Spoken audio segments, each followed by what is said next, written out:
za tiato zegny tagnana en direct bôka za tiato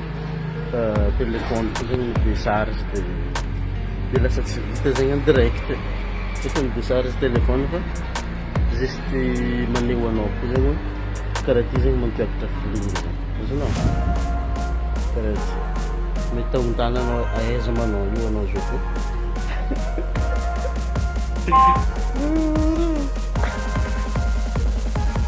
Nakasanarap na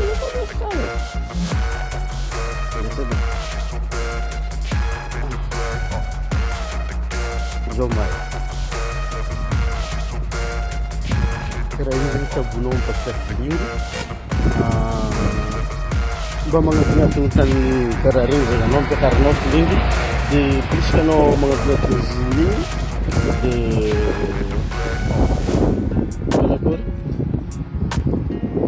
efa zatra baka anao avy eo azazanao lasa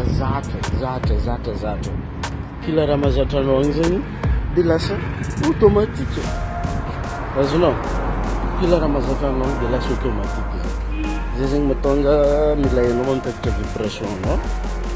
tsy vita mila anao mampiakatra vibration anao fa mila zatra zegny anao mijanogno amin'ny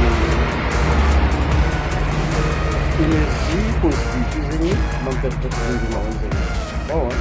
manomboka avy agnatinao any zegny izy avy agnatinao de bloquenao vilanko azazanao bloquenao eo izy migara zegny azazanao ndraiky mivolagna mafimafy ohatra karazagna toerana karaha ty zao ty tsy azo volagnina mafy be satria mila mirespecte tsadera zegny non, il respecte sa terre, il respecte sa terre.